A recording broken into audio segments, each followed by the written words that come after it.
ગ્રામ પંચાયત જ્યારે નાખ્યા ત્યારે કદાચ કેટલો સમય એટલે બહુ મને આઈડિયા નથી.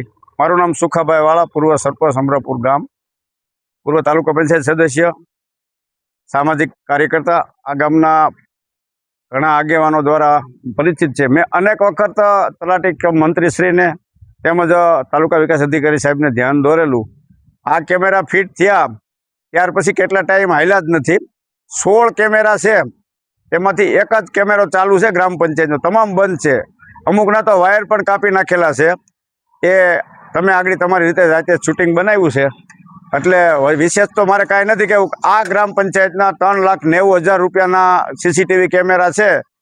અનિવાર્ય સંજોગે કાંઈક ગામની અંદર અણઘડતી બનાવ બને ત્યારે સીસીટીવી ખૂબ જ કામ છે. એસપી સાહેબને કલેક્ટર સાહેબની સૂચના છે કે હરેક કેમેરા ચાલુ હોવા જોઈએ. પણ આ ગ્રામ પંચાયતે કાંઈ કર્યું જ નથી. અનેકવાર રજૂઆત કરવા છતાં એક પણ ફેરું કોઈ જે એની એજન્સી છે એ ક્યારે આવીને રિપેર કર્યા જ નથી. તો મારી મીડિયાના માધ્યમથી મારી એક વિનંતી છે કે આ તાત્કાલિક અમારા ગામના તમામ સીસીટીવી કેમેરા વહેલી તકે ચાલુ થાય અને સરકારના ટેક્સના પૈસાને યોગ્ય રીતે ઉપયોગ થાય એવી મારી નમ્ર વિનંતી છે.